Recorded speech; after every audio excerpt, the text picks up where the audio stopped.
ओम शांति। 20 मार्च 2024। बाप दादा मधुबन। मीठे बच्चे, तुम्हें गुप्त खुशी होनी चाहिए कि हम परमात्मा बाप की यूनिवर्सिटी स्टूडेंट हैं। भविष्य नई दुनिया का वर्षा पाने के लिए पढ़ रहे हैं। प्रश्न: किस स्मृति में सदा रहो तो दैवी गुण धारण होते रहेंगे? उत्तर: हम आत्मा शिव बाबा की संतान हैं। बाबा हमें कांटों से फूल बनाने आए हैं। यही स्मृति सदा रहे तो दैवी गुण धारण होते रहेंगे। पढ़ाई और योग पर पूरा ध्यान रहे। विकारों से नफरत हो तो दैवी गुण आते जाएंगे। जिस समय कोई विकार वार करे तो समझना चाहिए, मैं कांटा हूँ, मुझे तो फूल बनना है। ओम शांति। बच्चों की बुद्धि में है कि हम रूहानी यूनिवर्सिटी में बैठे हैं। यह नशा होना चाहिए। ऑर्डिनरी रीति स्कूल में जैसे बैठते हैं ऐसे यहाँ बुद्धू होकर नहीं बैठना है। बहुत बच्चे जैसे बुद्धू होकर बैठते हैं। याद रहना चाहिए, यह ऊंच से ऊंच परम पिता परमात्मा की यूनिवर्सिटी है।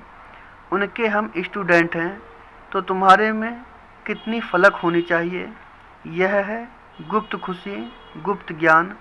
हर एक बात गुप्त है। कईयों को यहाँ बैठे भी बाहर के गंदे ख्यालात आते रहते हैं। यहाँ तुम पढ़ते हो भविष्य नई दुनिया का वर्षा पाने के लिए, तो तुमको कितनी खुशी होनी चाहिए। दैवी गुण भी होने चाहिए। भल यहाँ सब ब्राह्मण ही आते हैं, वहाँ की किचड़ा पट्टी में तो तुम निकलकर यहाँ आते हो, तो तुम बच्चों को कितनी खुशी में रहना चाहिए। सारी दुनिया इस समय गंध में पड़ी है। कहाँ कलयुगी गंध, कहाँ सतयुगी फुलवाड़ी। कलयुग में एक दो को कांटे लगाते रहते हैं। तुमको तो अब फूल बनना है, तो कितनी खुशी रहनी चाहिए। हम अब फूल बनते हैं। यह बगीचा है, बाप को बागवान कहा जाता है। बागवान आकर कांटों को फूल बनाते हैं। यह तो बच्चों को समझ होनी चाहिए कि हम किस प्रकार का फूल बन रहे हैं। यहाँ बगीचा भी है। मुरली सुनकर फिर बगीचे में जाकर फूलों से अपनी भेंट करो। हम कौन सा फूल हैं, हम कांटे तो नहीं हैं। जिस समय क्रोध आता है तो समझना चाहिए कि मैं कांटा हूँ, मेरे में भूत है। इतनी नफरत आनी चाहिए। क्रोध तो सबके बीच में आ जाता है। काम तो सबके बीच में हो न सके, वह तो छिपाकर करते हैं। क्रोध तो बाहर में निकल पड़ता है। क्रोध करते हैं तो उसका असर भी थोड़ा दिन चलता है। क्रोध का भी नशा है, लोभ का भी नशा है। अपने से आपे ही नफरत आनी चाहिए। तुम समझते हो हमको बाबा फूल बनाते हैं। काम और क्रोध बहुत गंदा है। मनुष्य की सारी शोभा ही गंवा देते हैं। यहाँ शोभा दिखाएंगे तब वहाँ भी शोभा पाएंगे। बाबा रोज़ बच्चों को समझाते रहते हैं कि दैवी गुण धारण करो, स्वर्ग में चलना है। था यह लक्ष्मी नारायण कितने गुणवान हैं।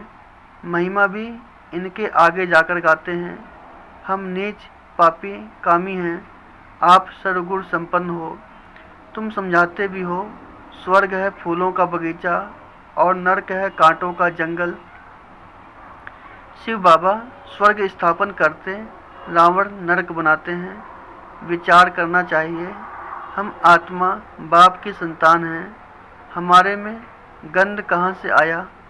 अगर गंध होगा तो बाप का नाम बदनाम करेंगे। क्रोध करेंगे तो गोया बाप की निंदा कराएंगे। क्रोध का भूत आया और बाप को भूले। बाप की याद हो तो कोई भी भूत आए ही नहीं। अगर किसी की दिल को दुख पहुंचाते हैं तो वह भी असर पड़ जाता है। एक बार क्रोध किया तो 6 मास तक सबकी बुद्धि में रहता है कि यह क्रोधी है, फिर दिल से उतर जाता है। बाप दादा की दिल से भी उतर जाता है। यह दादा भी विश्व का मालिक बनते हैं। इसमें भी ज़रूर खूबियाँ होंगी, परंतु कोई की तकदीर में नहीं है तो तदबीर करते नहीं। कितनी सहज तदबीर है। सिर्फ बाप को याद करो तो आत्मा स्वच्छ बन जाएगी और कोई उपाय नहीं है। इस समय राज ऋषि तो कोई है नहीं, राजयोग सिखलाने वाला एक ही बाप है। मनुष्य मनुष्य को सुधार न सके, बाप आकर सबको सुधारते हैं। जो बिल्कुल अच्छी तरह सुधर जाते हैं वह सतयुग में पहले पहले आते हैं। तो कोई भी गंदी आदत है तो छोड़नी चाहिए।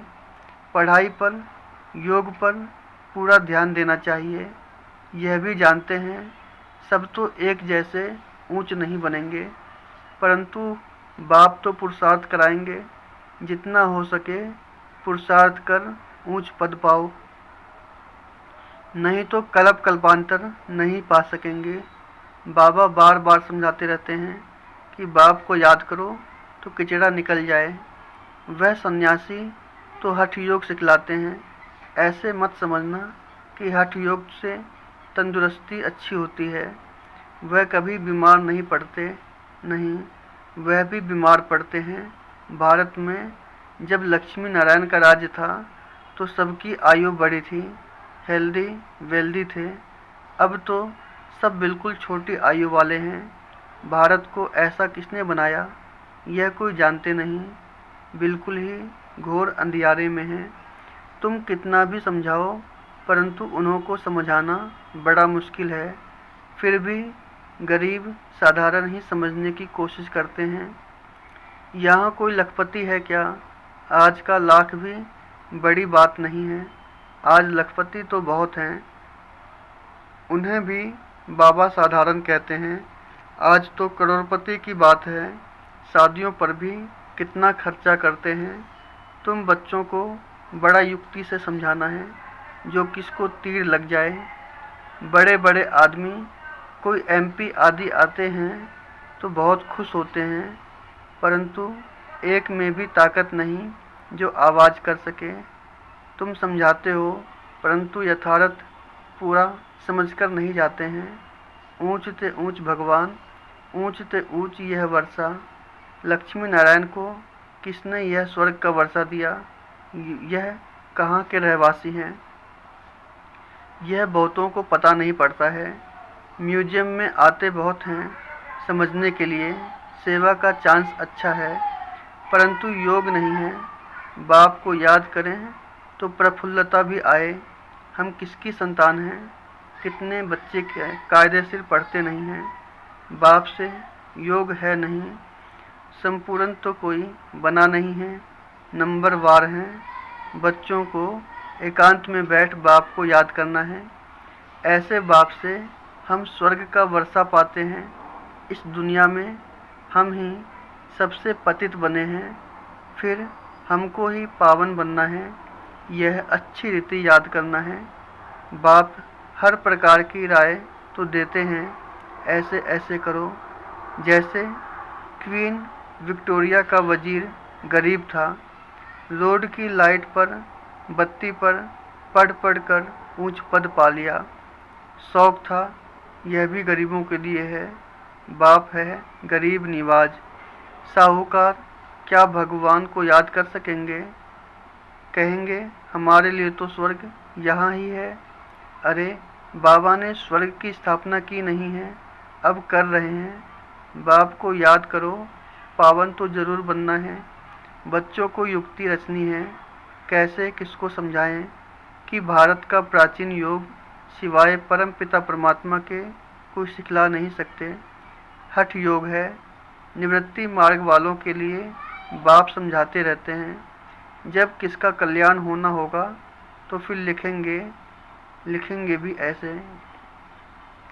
अभी देरी है तो किसकी बुद्धि में आता नहीं है। तुम्हारी है यह ईश्वरीय मिशन। तुम्हें मनुष्यों को देवता बनाने की सेवा करनी है। दुनिया में तो अनेक प्रकार की मतें निकलती रहती हैं, तो उनका कितना शो होता है, अंधश्रद्धा कितनी है, रात दिन का फ़र्क है। तुम ब्राह्मणों में भी रात दिन का फ़र्क है। कोई तो कुछ भी जानते नहीं है बहुत सहज। अपने को आत्मा समझो, बाप को याद करो तो पाप कट जाएंगे। दैवी गुण धारण करो तो ऐसे बन जाएंगे। ढिंढोरा पिटवाते रहो। देह अभिमान न हो तो ढोलक गले में डाल सबको बताते रहो कि बाप आया है। कहते हैं मुझे याद करो तो तुम पतित से पावन बन जाएंगे। यह घर घर में संदेश देना है। सभी पर कट जंक चढ़ी हुई है। तमो प्रधान दुनिया है। सबको बाप का पैगाम जरूर पहुंचाना है। पिछाड़ी में तुम्हारी वाह वाह निकलेगी। कहेंगे कमाल है इन्हों की, इतना जगाया परंतु हम जगे नहीं। जो जगे उन्होंने पाया, जो सोए उन्होंने खोया। बाप बादशाही देने आते हैं फिर भी खो लेते हैं। सर्विस की युक्तियाँ रचनी चाहिए। बाप आया है, कहते हैं माम एकम याद करो तो विक्रम विनाश होंगे। पवित्र बन पवित्र दुनिया का मालिक बन जाएंगे। याद नहीं करेंगे तो पाप कटेंगे नहीं। कोई भी कट न रहे तब ऊंच पद पा सकते हो, नहीं तो पद भी कम, सजाएं भी खाएंगे। सर्विस की अच्छी मार्जिन है। चित्र साथ में ले जाने से सर्विस कर सकेंगे। चित्र ऐसे अच्छी रीति बनाने चाहिए जो खराब ना हो। यह चित्र बहुत अच्छी चीज़ है। बाकी मॉडल्स तो खिलौने हैं। बड़े बड़े आदमियों के बड़े बड़े चित्र होते हैं, हजारों वर्ष भी चलते हैं। तुम्हारे यह 6 चित्र काफ़ी हैं। बोलो यह सृष्टि का चक्र कैसे फिरता है, हम आपको समझाएंगे। इस चक्र को याद करने से तुम चक्रवर्ती राजा बनेंगे। बैज भी बहुत अच्छा है परंतु इनकी वैल्यू बच्चों के पास नहीं है। इस पर भी तुम समझाते रहो तो भी तुम्हारी कमाई बहुत होगी। यह बैज तो ऐसा है जो छाती से लटका रहे। यह बाबा इस ब्रह्मा द्वारा यह वर्षा देते हैं। ट्रेन में भी चक्कर लगाते यह समझाते रहो। छोटे बच्चे भी कर सकते हैं, तुमको कोई मना नहीं कर सकते। यह बैज अच्छी चीज़ है, ऐसी चीज़ है हीरे जवाहर फल फूल महल सब कुछ इसमें मर्ज है, परंतु बच्चों की बुद्धि में नहीं आता है। बाबा ने बहुत बारी समझाया है। चित्र साथ में ज़रूर हो। तुमको कोई उल्टा सुल्टा भी बोलेंगे। श्री कृष्ण को भी गाली मिली ना, भगाते थे, यह करते थे, लेकिन उनको भी पटरानी बनाया ना। विश्व का मालिक बनकर फिर ऐसे काम थोड़े ही करेंगे। इस ज्ञान में नशा बहुत होना चाहिए। हम चाहते हैं जल्दी विनाश हो जाए, फिर कहते हैं अभी तो बाबा साथ है। बाबा को छोड़ देंगे तो फिर बाबा 5000 वर्ष के बाद मिलेगा। ऐसे बाबा को हम कैसे छोड़ें? बाबा से तो हम पढ़ते रहें। यह है ब्राह्मणों का ऊंच ते ऊंच जन्म। ऐसा बाप जो हमको राजाई दे रहा है, फिर तो हम उनसे मिलेंगे नहीं। परंतु गंगा पर रहने वालों को इतना कदर नहीं रहता। बाहर वाले कितना महत्व रखते हैं। यहाँ भी बाहर वाले कुर्बान जाते हैं। अगर योग का बल नहीं है तो किसी पर भी समझाने का असर नहीं होता है। कुछ भी समझते नहीं। आते बहुत हैं, लिखते हैं ऐसे ऐसे समझाया, कहते हैं बहुत अच्छा है। बाबा समझते हैं सुना ऐसे जैसे सुना ही नहीं। बाबा समझते हैं सुना ऐसे जैसे सुना ही नहीं, जरा भी समझा नहीं। बाप को ही नहीं जाना है। अगर कुछ समझे तो ऐसे बाप से कनेक्शन तो रखे, चिट्ठी लिखे। झट तुमसे पूछे कि तुम ऐसे बाप को चिट्ठी कैसे लिखते हो, बताओ। शिव बाबा केयर ऑफ ब्रह्मा एकदम लिखने लग पड़े। यह तो रथ है ना, परंतु ज़्यादा कीमत तो उनकी है जो इसमें प्रवेश करते हैं। सर्विस करते करते बहुत बच्चों के गले थक जाते हैं, परंतु योग नहीं है तो तीर नहीं लगता है। इसको भी ड्रामा कहेंगे। बाबा को जान लिया तो फिर बाबा से मिलने बगैर रह नहीं सकेंगे। ट्रेन में भी योग युक्त हो आए। हम जाते हैं बाबा के पास, जैसे विलायत से आते हैं तो स्त्री बाल बच्चे सब याद आते हैं। यह तो हम किसके पास जाते हैं? तो रास्ते में कितनी खुशी होनी चाहिए। सर्विस करते करते आना चाहिए। बाबा है सागर, देखते हैं बच्चे फॉलो कर रहे हैं। ज्ञान की लहरें उठती हैं तो देखकर खुश होते हैं। यह तो बहुत अच्छा सपूत बच्चा है। सवेरे याद की यात्रा में बहुत फ़ायदा है। ऐसे भी नहीं, सिर्फ सुबह को याद करना है। उठते बैठते, खाते पीते याद किया, सर्विस की, तो तुम यात्रा पर हो। अच्छा, मीठे मीठे सिखी लदे बच्चों प्रति माता पिता बाप दादा का याद प्यार और गुड मॉर्निंग। रूहानी बाप की रूहानी बच्चों को नमस्ते। हम रूहानी बच्चों की रूहानी बाप दादा को याद प्यार गुड मॉर्निंग नमस्ते। धारणा के लिए मुख्य सार। पहला, किसी के दिल को दुखी नहीं करना है। अंदर कोई भी भूत है तो उसे जांच करके निकालना है। फूल बन सबको सुख देना है। दूसरा, हम ज्ञान सागर के बच्चे हैं तो अंदर ज्ञान की लहरें सदा उठती रहें। सर्विस की युक्तियाँ रचनी हैं। ट्रेन में भी सर्विस करनी है।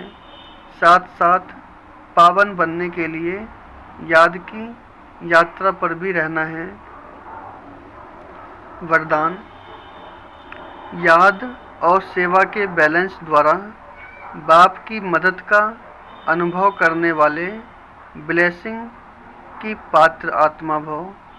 याद और सेवा के बैलेंस द्वारा बाप की मदद का अनुभव करने वाले ब्लेसिंग की पात्र आत्मा भव। जहाँ याद और सेवा का बैलेंस अर्थात समानता है, वहाँ बाप की विशेष मदद अनुभव होती है। यह मदद ही आशीर्वाद है, क्योंकि बाप दादा अन्य आत्माओं के मुवाफिक आशीर्वाद नहीं देते। बाप तो है ही अशरीरी, तो बाप दादा की आशीर्वाद है सहज, स्वतः मदद मिलना, जिससे जो असंभव बात है वह संभव हो जाए। यही मदद अर्थात आशीर्वाद है। ऐसी आशीर्वाद की पात्र आत्माएं हो जो एक कदम में पद्मों की कमाई जमा हो जाती है। स्लोगन। सकाश देने के लिए अविनाशी सुख शांति व सच्चे प्यार का स्टॉक जमा करो। ओम शांति।